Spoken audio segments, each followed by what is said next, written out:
한오버 비전교회 신용철 목사입니다. 오늘은 세상에 시들지 않는 인생을 사십시오 라는 제목으로 말씀을 증거하도록 하겠습니다. 오늘 본문 시편 103편 15절 말씀입니다. 인생은 그 날이 풀과 같으며 그 영화가 들의 꽃과 같으니라. 한번 더 읽겠습니다. 인생은 그 날이 풀과 같으며 그 영화가 들의 꽃과 같으니라.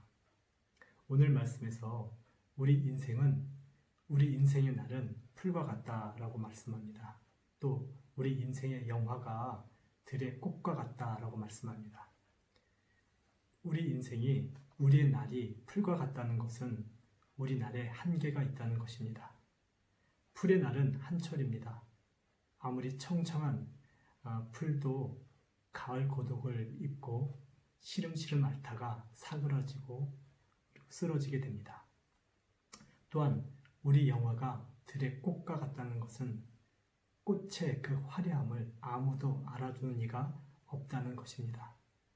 들판과 풀벌레 외에 알아주는 것이 아무것도 없듯이 우리 인생의 성공과 부귀 영화를 알아주는 이가 있을 것 같지만 결국은 없다라는 말씀입니다. 누군가 알아주었으면 하고 공부도 하고 소리도 치지 않습니까? 나 여기 있다, 나 알아달라.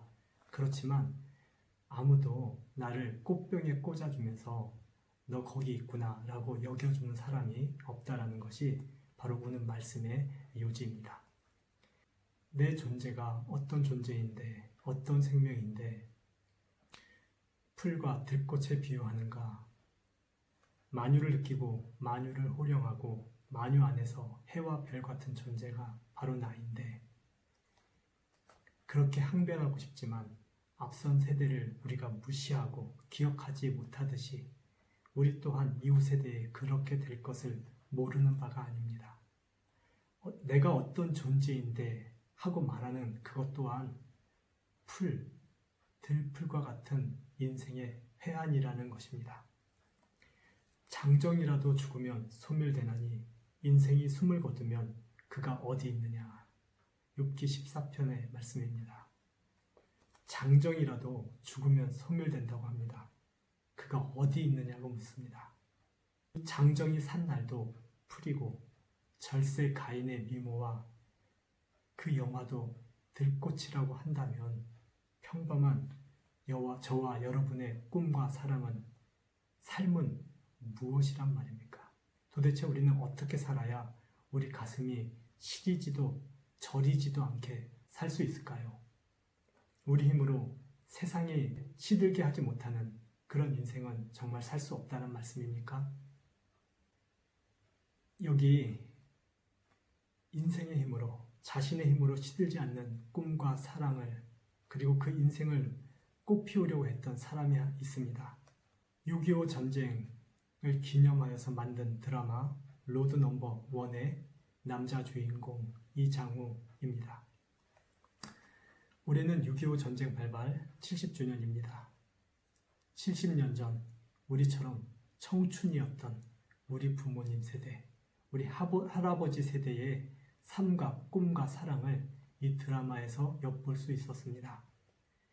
6.25 전쟁 발발 딱 2년 전 이장우는 그의 가슴의 연인, 푸르고 푸른 사랑의 연인 김수연에게 행복과 인생의 꿈을 약속합니다. 1000년 동안 흘러가도 마르지 않을 것 같은 그의 사랑의 강물을 약속하면서 그는 이렇게 말합니다. 내가 너를 뒷바라지하고 내가 네 인생의 축복이 되기 위해서 나는 돈을 벌어야 해. 그래서 나는 지금부터 2년 동안 군대에 자원할 거야. 김수연을 위한 사랑을, 그것을 이루고 그것을 축복하기 위해서 그는 돈을 벌기 위해 군에 자원 입대합니다. 그가 2년의 약속을 지키고 돌아온 날이었습니다.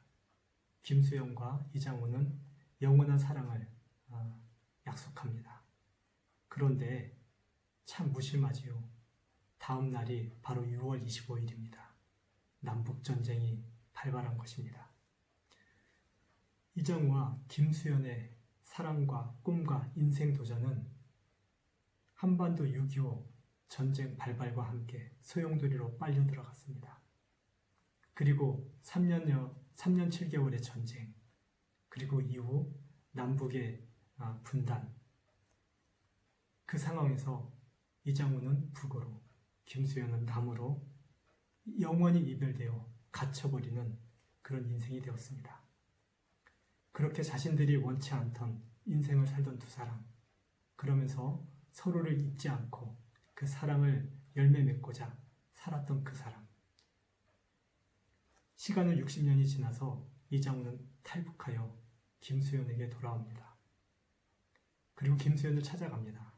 하지만 김수현은 이미 7년 전에 장우를 기다리다가 죽은 뒤였습니다. 김수현의 무덤가에서 한없이 울던 이장우, 청년 때에 붉고 푸르던 사랑이 장우의 늙은 몸에서 서서히 빠져나가면서 드라마는 끝이 납니다.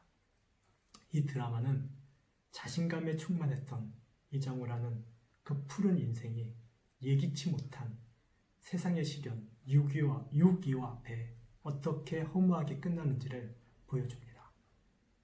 우리 인생이 풀이라고 드라마도 증언하는 것입니다. 우리 부모님의 세대의 역사가 참 괴롭습니다. 저희 아버님은 1928년도에 태어나셨는데요. 일제시대와 6.25 전쟁, 그 이후 시대를 고스란히 살아낸 산 증인이십니다. 지금은 치매에 걸리셔서 침상에 누워 계시고요. 우리 아버지의 젊은 날의 시절을 잠깐 들은 적이 있었습니다. 저와 똑같습니다. 그때의 꿈, 그때의 평범한 소원, 그리고 그것을 이루고자 성실하게 살았던 아버지. 그러나 그 원하는 삶은 원치 않던 전쟁 때문에 뒤바뀌어 버리고 산산이 끼어지고 도대체 예상할 수 없는 그 변수들 속에서 뒤틀리고 어그러져서 산산이 부서지고 깨어진 그런 인생을 마주할 수 있었습니다. 저희 부모님뿐만 아니라 저희 부모님과 같은 시대를 살아온 우리 한반도의 한국의 모든 부모님들, 할아버님들의 인생이 다 그런 씻을 수 없는 상처와 돌이킬 수 없는 아픔, 그 절벽 안에서 먹먹하게 서 있는 인생이 아닐까 생각할 겁니다. 여하튼 역사도 그리고 드라마도 우리 인생은 풀이라고 증거합니다. 2015년 남북 이산가족 상봉에서 남편을 기다렸던 이순규 할머니의 이야기입니다. 65년 만에 헤어진 남편을 만난다는 소식에 할머니는 꽃다운 시절에 헤어진 남편을 보려고 1949년도에 멈춰진 시계를 들고 이산가족 상봉 장소에 갔습니다. 하지만 남편 우인세 할아버지의 시계는 이미 북쪽에서 멈추지 않고 흘러갔습니다. 북에서 새로운 사람을 만나고 5 남매를 데리고 있었습니다. 이순규 할머니가 65년간 간직하고 지고지순한 사랑을 품며 살아왔건만 세상은 그것을 허락하지 않았습니다. 이것이 어디 이순규 할머니의 삶뿐일까요? 내가 원하던 삶은 깨어지고 내가 원치 않던 삶이 오는 인생, 이것이 어디 6.25 세대를 겪은 우리 할머니, 우리 부모님의 세대뿐일까요? 그렇지 않습니다. 저와 여러분도 언제 어떻게 돌변하는 세상에서 절벽처럼 먹먹하게 맞닥뜨리고 서 있으며 그것을 받아들일 수밖에 없는 그런 인생, 풀꽃 같은 인생이 바로 저와 여러분의 인생입니다. 이것이 우리 인생의 한계입니다. 오늘 말씀을 다시 한번 보십시오. 인생은 그날이 풀과 같으며 그 영화가 들의 꽃과 같도다. 읽을수록 구구절절 이 말씀에 고개 숙여집니다. 성경도 영화도 드라마도 이순규 할머니도 이것을 증언합니다. 우리 인생은 시리거나 절여지게 되어 있다는 것입니다. 성경이 선언한 대로 역사도 그렇게 증거합니다. 결국 우리의 꿈, 우리의 사랑, 우리의 인생의 계획은 허물어지게 되어 있습니다. 우리 인생은 풀처럼 시들게끔 되어져 있다. 성경이 한계를 그어놓습니다. 이 성경의 한계가 6.25 세대를 겪은 우리의 부모님 세대, 우리 할아버지 세대라고만 생각해서는 안 됩니다. 이 땅에 오고 가는 모든 인생이 저마다의 6.25에 맞닥뜨리게 되면 그 소중한 인생이 원치 않는 인생으로 돌변하게 되어 있습니다. 뉴욕 칼럼니스트 신시아 하이멜의 칼럼에 이런 글이 있습니다. 그가 무명 시절 영화관 매표소 직원으로 일하면서 많은 무명 배우들을 보았다고 합니다. 인기와 명성, 대배우가 되고자 목말라 있던 그 무명 배우들이 각고의 노력 끝에 어느덧 세월이 흘러 유명 배우가 되어서 명예와 부를 얻게 되었다고 합니다. 그러면 그들의 인생이 행복하고 만족해야 되는데 살펴보니 오히려 그들의 인생이 무명 시절보다 더 짜증이 많고 더 불안하고 더 불면증에 시달리는 인생이더라 라는 기고를 보았습니다. 이 세상에서 가장 멋지고 가장 화려하고 가장 축복받은 땅, 도시 뉴욕 아니겠습니까? 그 맨하탄의 그 한가운데에서 최고의 명성, 최고의 대배우가 되었음에도 불구하고 왜 그 유명 배우들은 짜증과 불안감과 그리고 불면증에 시달릴까요? 만약 그들이 그런다면 그들보다 못한 우리는 도대체 어쩌란 말입니까? 저는 성경과 그리고 앞서 드라마와 그리고 이순교 할머니와 이 맨하탄의 뉴욕의 유명 배우들을 보면서 결국 우리 인생이 풀이라는 것을 확인해 봅니다. 들꽃의 영화라는 것을 확인해 봅니다. 결국 저와 여러분도 이럴 것입니다. 우리는 다 풀입니다. 우리가 추구하는 영화, 들꽃의 영화입니다. 우리가 쫓는 꿈, 행복, 사랑, 호언장담하고 나는 그렇지 않아 하는 나의만의 그 자신감, 그 모든 것이 들풀, 들꽃의 영화로 끝난다는 말씀입니다. 우리는 풀입니다. 예기치 않는 사건과 그리고 세상의 시련에 넘어지고 시들어버리고 한여름의 꼿꼿함이 가을의 외로움에 숙여지듯이 그렇게 쓰러지는 풀입니다. 떨어지는 꽃입니다. 떨어져도 알아주는 이 없는 들꽃입니다. 이 풀꽃 인생, 들꽃 인생, 이 돌 인생의 한계를 넘어서는 방법은 없을까요? 있습니다. 바로 하나님을 만나는 것입니다. 이열치열이라고 말합니다. 더운 것은 더운 것으로, 차가운 것은 차가운 것으로 하나님이 정한 한계는 하나님으로 깨뜨릴 수 있습니다. 영웅도 하나님을 만나지 못하면 풀이 되지만 풀이 필지라도 하나님을 만나면 영웅 인생이 될 수 있습니다. 우리가 하나님을 만나야 할 이유입니다. 하나님이 우리에게 너는 풀이다. 너의 영화는 들꽃의 영화다 라고 한계를 주신 이유, 그 처절한 한계를 맛보게끔 현실에서 장치를 해놓으신 이유, 그래서 인생에서 더 이상 향기나 생기를 맛볼 수 없게끔 하신 이유는 바로 이 하나님을 만나라는 것입니다. 이열치열, 하나님이 정한 한계는 하나님을 만날 때 넘어설 수 있습니다. 하나님을 만나서 업그레이드 되는 인생 되어라, 영웅 인생이 되어라 라고 하시는 하나님의 의미입니다. 그래서 저는 저와 여러분이 이 하나님을 만나도 제대로 만나서 업그레이드 되는 인생 되기를 축복합니다.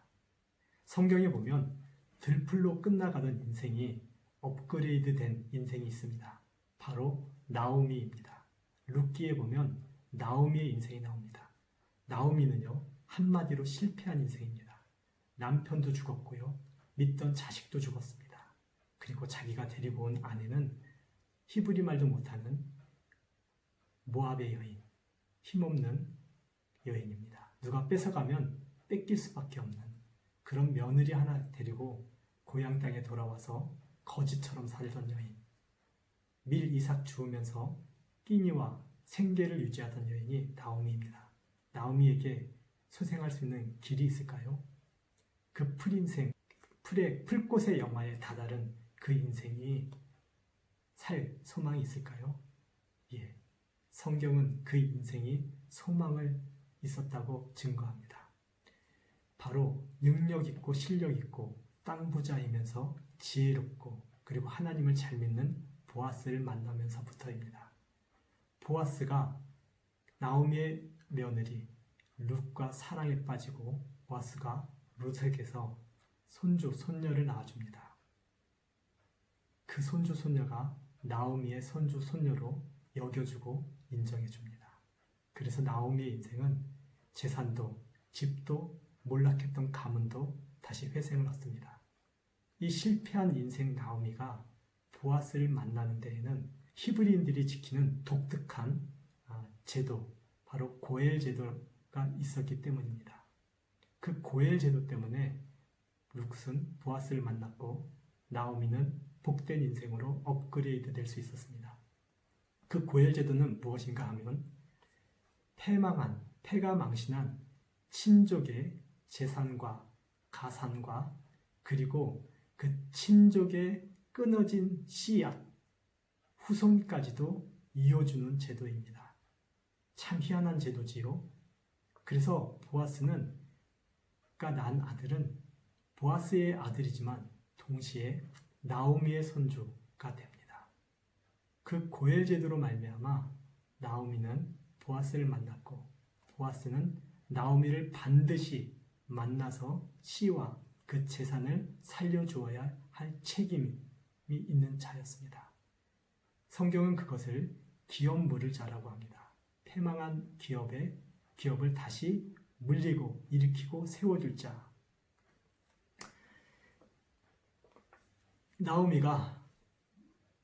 실패한 나오미가 보아스를 만나서 그 인생이 축복되고 업그레이드 됐듯이 저와 여러분도 기업물을 자, 보아스 같은 사람을 만나야 합니다.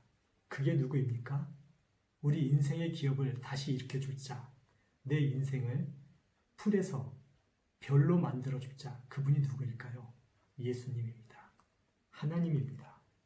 우리는 하나님의 능력, 하나님의 실력, 하나님의 복락을 얻을 때에 별과 같은 인생, 업그레이드된 인생을 살 수가 있습니다. 실패한 우리 인생은 그 어떤 상황이라 할지라도 하나님, 예수님 안에서 새로워질 수 있습니다. 영원한 인생으로 말이죠. 성경은 그런 사람을 거듭난 사람, 예수님을 영접한 사람, 그리스도인이라고 말합니다. 우리 그리스도인은 누구라고요? 예, 보아스를 만난 나오미입니다.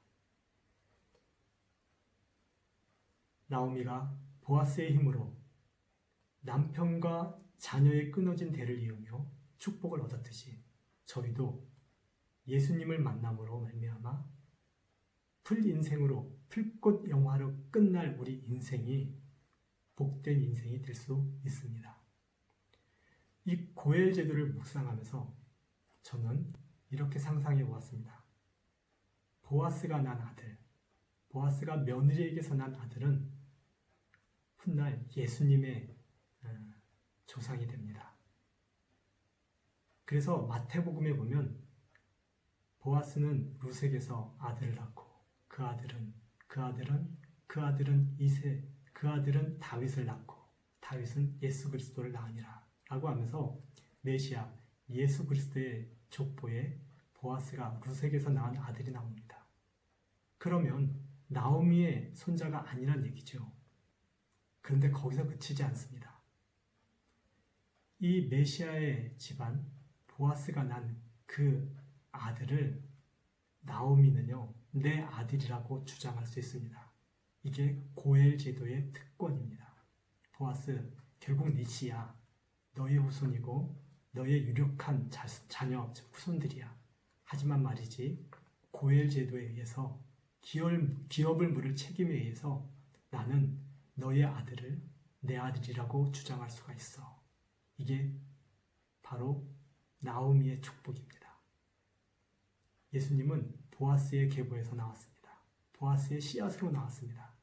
그런데 그 예수님을 나의 후손이라고 나오미가 주장할 수 있는 것, 이것이 하나님을 만나면서 업그레이드 되는 인생의 축복입니다. 여러분, 우리는 내 인생, 그리고 내 인생의 복락을 내가 지려고 합니다. 그러나 진짜 멋진 인생은 남이 쌓아놓은 그 복락을 더불어 취하는 것입니다. 나오미가 바로 그랬던 것입니다. 보아스가 난 모든 후손이 이제는 나오미의 후손이 된 것입니다. 이것이 이스라엘에 하나님께서 특별하게 정해놓으신 폐가 망신한 가문을 일으키는 제도, 기업 물을 자의 제도, 고엘 제도입니다. 그 제도를 묵상하면 묵상할수록 무엇이 생각납니까? 바로 저와 여러분을 위해서 하늘에서 오신 예수님이 생각납니다. 이제 예수님의 인생은 내 인생이라고 할 수 있는 것, 그것이 우리 그리스도인들의 고엘 제도, 우리의 기업을 물으려고 오신 예수님이 내 인생이라고 주장할 수 있는 우리의 특권입니다. 우리는 그런 사랑, 그런 하나님을 만나야 합니다. 이 예수님을 만나려면 먼저 우리는 우리 인생을 내려놓아야 합니다. 우리 인생의 실패를 인정해야 합니다. 자기의 실패, 자기가 주력했던 전공에서 실패했다라고 인정한 놀라운 회사가 있습니다. 바로 핀란드의 노키아입니다. 2011년부터 매년 10월 13일 핀란드 헬싱키에선 특별한 행사가 열립니다. 그 행사의 이름은 실패의 날 행사입니다. 학생, 교수, 기업인이 모여 각자의 실패 사례들을 공유하고 실패의 이유들을 분석하고 참석자들의 조언을 듣습니다. 성공할 수 있는 기회를 다시 얻고자 하는 것입니다. 이 행사에는요, 해리포터의 시리즈로 유명한 조앤 롤링과 마이크로소프트사를 창설한 빌 게이츠도 참여하여서 자신의 실패담을 나누었고, 그로 인해서 유명해졌고, 현재는 매년 이날에 세계 30여 개국에서 여러 사람들이 그 행사를 지켜보고 또 공유한다고 합니다. 그런데 세간의 이목을 집중시킨 사건이 하나 있었습니다. 바로 이 실패의 날의 행사에 핀란드의 노키아가 자신의 실패를 들고 나온 것입니다. 2013년 말 노키아는 휴대폰 사업부를 마이크로소프트사에 팔았습니다. 새로운 챔피언인 애플과 삼성에 밀렸기 때문입니다. 그 이전까지 모든 휴대폰은 바로 노키아가 게임의 왕자에 앉아 있었습니다. 그러나 스마트폰에서 노키아는 밀려났지요.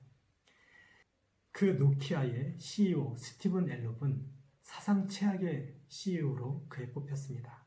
엘롭의 실수는 모든 테크놀로지 기업에게 있어서 반드시 피해야 할 실수로 언급되어지고 연구 보고되고 있습니다. 그 실패의 주인공 핀란드의 노키아가 그 실패의 순간에 자신의 실패를 강연하고 세간에 오픈한 것입니다. 조앤 롤링이나 빌 게이츠는 성공한 상황에서 자신의 실패를 돌아보았다면 이 핀란드의 노키아는 처절한 실패의 순간에, 그래서 세간의 지탄과 멸시와 조롱을 받던 순간에 겸허히 그 실패를 인정하고 고개를 숙인 사건입니다. 가장 쓰디쓴 시간, 정말 보여주고 싶지 않은 내 실패의 패부를 보여주는 그 노키아를 보면서 저는 한 가지를 깨닫게 되었습니다. 나에게도, 우리에게도 실패에 대한 저런 용기가 있어야 되겠다. 내 인생, 그리고 내가 주력하던 내 전공, 그것을 인정하고 그것을 받아들이고 그것을 하나님 앞에 내려놓을 줄 알아야 되겠다라고 생각했습니다. 내 꿈 내려놓을 줄 알아야 됩니다. 정말 노키아만큼 자기가 왕이었던 그 왕자를 내려놓고 싶지 않았을 것입니다. 정말 어려웠을 것입니다. 더 꿈을 꾸어보겠다라고 오기를 부릴 수도 있었을 것입니다. 그러나 노키아는 내려놓았습니다. 겸허히 자기의 부족함, 자기의 약함들을 수용했습니다. 그리고 정말 다른 꿈, 정말 자기가 꾸어야 할 꿈을 지금도 찾고 있다고 생각합니다. 마찬가지입니다. 우리의 꿈, 나의 교만, 나의 자랑 있지 않습니까? 그거 주님 앞에 내려놓기를 축복합니다. 버림의 미학이라는 말이 있습니다. 버려서 새로워지라는 것입니다. 저는 올 봄에 우리 집안에 쓸모없는 것들을 다 버렸습니다. 사실 쓸모없는 것들은 없었습니다. 다 새 것 같았고, 다 사용할 수 있을 것 같았고, 다 거기 놓아둘 만한 이유가 있던 물건들과 집기들과 옷가지였습니다. 그런데 그것을 올 봄에 다 처분하였습니다. 그랬더니 마음이 가벼워지고 인생이 가벼워지고 우리 집안에 빈 공간이 생겼습니다.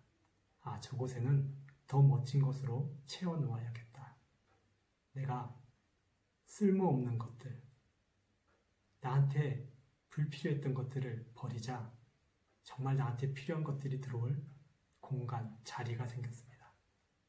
여러분, 우리가 하나님을 만나려면 바로 이 쓸모없는 나의 교만, 나의 오기, 나의 사랑, 내 인생이라고 하는 나의 그 주장들을 내려놓을 줄 알아야 됩니다. 그걸 내려놓고 포기하고 버렸을 때 하나님이 들어오실 자리가 생깁니다.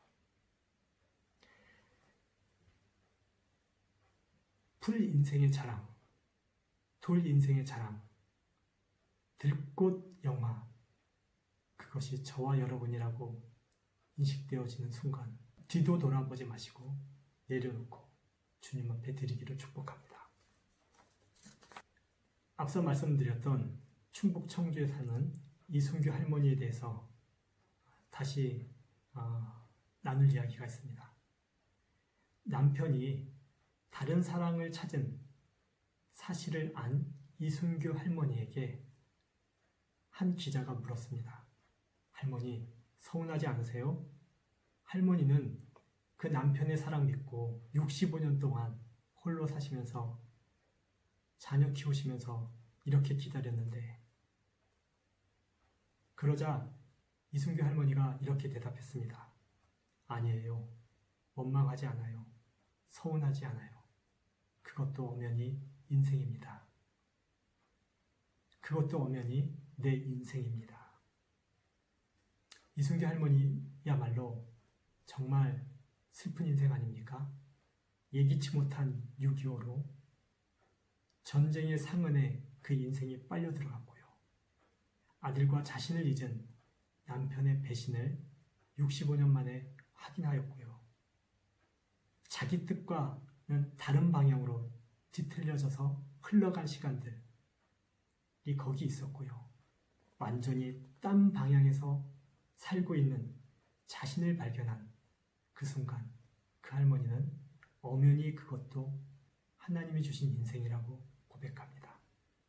그래서 남편과 주변의 사람들, 기자들을 숙연하게 만들었습니다. 할머니는 이렇게 외칠 수도 있었습니다. 잃어버린 내 인생 돌려도 이 인간아, 이 무정한 인간아 라고 사랑 타령, 인생 타령, 남편 타령할 수도 있었습니다. 내 청춘 돌려달라고 소리칠 수도 있었습니다. 내가 원치 않던 인생 네가 이렇게 만들었어. 내 인생 네가 책임진다고 했잖아. 그런데 이게 뭐야? 라고 그 속임과 남편의 그 거짓 사랑에 분노할 수 있었습니다. 그런데 할머니는 그러지 않았습니다. 그것도 인생입니다. 라고 받아들였습니다. 어떻게 할머니는 이 사랑을 어디서 보상받은 것일까요? 65년 동안 한결같이 기다려온 그 남편의 배신을 확연하는 자리에서 그 사랑이 허물어지는 것을 본 그 자리에서 그분은 어떻게 웃으면서 평안하게 이런 말을 할 수 있었을까요? 예, 바로 하나님을 만났기 때문입니다. 하나님의 사랑으로 채워졌기 때문입니다. 하나님의 사랑으로 이미 그 할머니 인생이 채워지고 위로받았기 때문입니다. 성경엔 이순교 할머니와 같은 저와 여러분을 향하여, 이순교 할머니를 향하여 들려주는 하나님의 소망과 사랑의 말씀이 많습니다. 한번 들어보겠습니다. 이르되 주 예수를 믿으라. 그리하면 너와 내 집안이 구원을 얻으리라. 이순교 할머니는 하나님을 믿었습니다. 그래서 그와 그 영혼이 구원을 받은 것입니다. 내 이름으로 불려지는 모든 자, 곧 내가 내 영광을 위하여 창조한 자를 오게 하라. 그를 내가 지었고 그를 내가 만들었느니라. 하나님의 이 사랑의 선언을 보십시오. 저와 여러분은 어떤 이라고요? 하나님의 이름으로 불려진 자입니다. 하나님의 영광을 위하여 창조되어진 자라고 합니다. 그래서 하나님이 우리를 당신 앞에 이끌어낸 자, 이끌어들인 자, 당신의 인생 안으로 숨어들게 한 자라고 말씀합니다. 보아스가 나오미와 룻을 그 품으로 받아들이듯이 말입니다. 제가 가장 좋아하는 말씀, 오늘도 나누기 원합니다. 내가 그리스도와 함께 십자가에 못 박혔나니 그런즉 이제는 내가 사는 것 아니요 오직 내 안에 그리스도께서 사시는 것이라. 이제 내가 육체 가운데 사는 것은 나를 사랑하사 나를 위하여 자기 몸을 버리신 하나님의 아들을 믿는 믿음 안에서 사는 것이라. 내가 이제 사는 것은 내가 사는 것이 아니랍니다. 우리 그리스도인들은 하나님 안에서 사는 것입니다. 아니, 하나님이 내 안에서 사는 것입니다. 내 인생의 왕자를 하나님께 드려야 합니다. 아니, 하나님께 드린 사람, 그 사람이 진짜 인생의 왕자에 앉은 사람입니다. 예수님을 만나려면,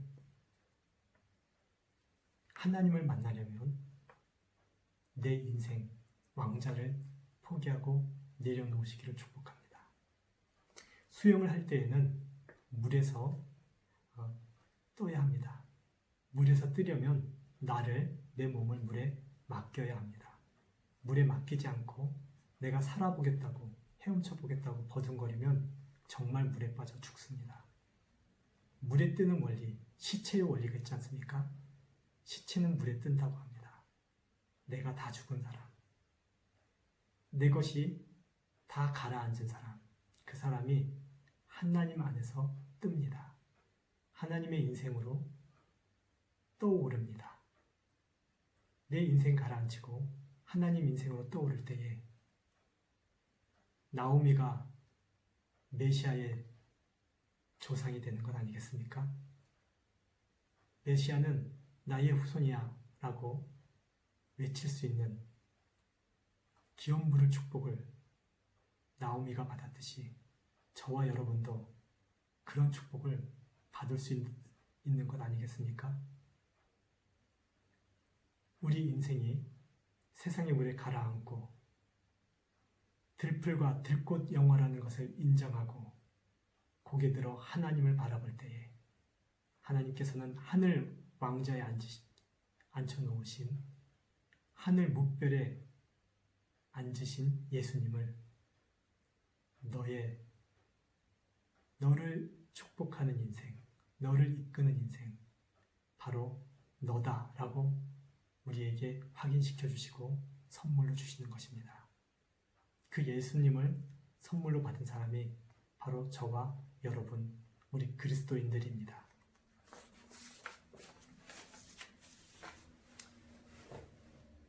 오늘 설교의 결론을 내리고자 합니다. 우리는 세상에서 시들 수밖에 없는 인생입니다. 그러나 그 시들물 겸허히 받아들이고 그 들꽃 영화를 인정하고 예수님을 수용하고 예수님을 영접하고 예수님 인생 안에 들어가게 되면 우리는 별과 같은 인생으로 업그레이드 됩니다. 저는요, 어린 시절 꿈이 많았습니다. 다른 누구보다도 인생의 삶에 자신이 있었습니다. 바로 이장우처럼 말이죠. 전쟁 속에서도 살아서 돌아올 수 있다는 확신과 자신감, 자만감이 저에게 있었습니다. 저는 그렇게 10대를 살았습니다. 그러다가 예수님을 만났습니다. 이 인생의 한계를 목도했습니다. 그리고 예수님의 이 사랑을, 십자가의 사랑을 제 인생에, 제 마음에 받아들였습니다. 내 힘으로는 정말 성공하고 승리할 수 없을 것 같아서 십자가에서 대신 죽으시고 대신 살아주시고 대신 승리 주시는 그 예수님의 인생을, 살과 피를 내가 받아들이기로 결정하였습니다. 인생이 참으로 가벼웠습니다.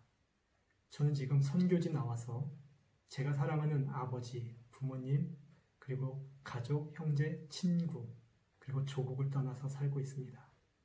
때때로 얼마나 외롭고 섭섭한지, 그리고 눈물이 나는지 모르겠습니다. 제 아버님은 치매로 병상에 누우신 지 이제 3년이 넘어갑니다. 언제 돌아가실지 모릅니다. 그래서 올 7월에 아버님을 찾아뵙고 소천하기 전에 한 번 더 손을 잡아드려야겠다라고 생각하고 비행기 티켓팅을 했습니다.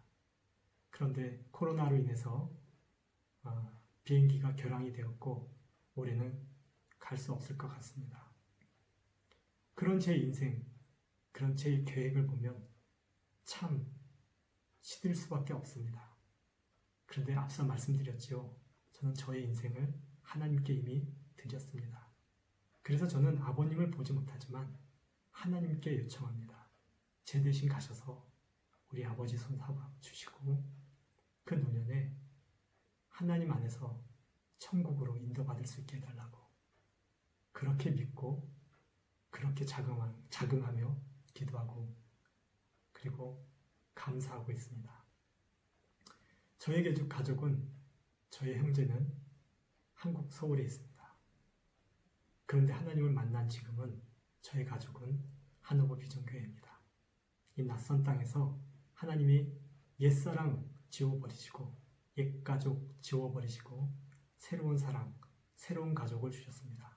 그래서 제 인생은 하나님이 주신 하나님 안에서의 한옥어 비전교회와 함께 가는, 더불어 가는 인생입니다.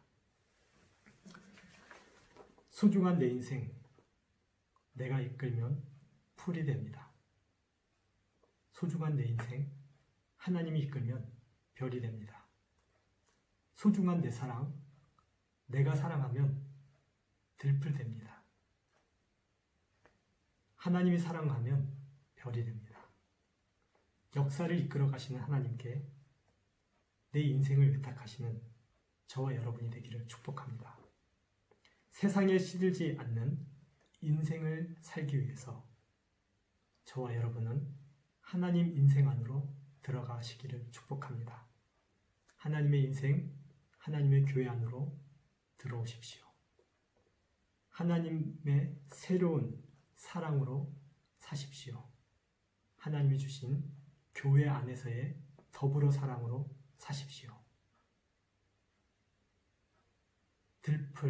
들꽃으로 시들지 않기 위하여 하나님의 이 사랑, 지금 주신 저와 여러분이 머물고 있는 한옥어 비전교회 안에서 사시고 들어오시고 그리고 사랑하시기를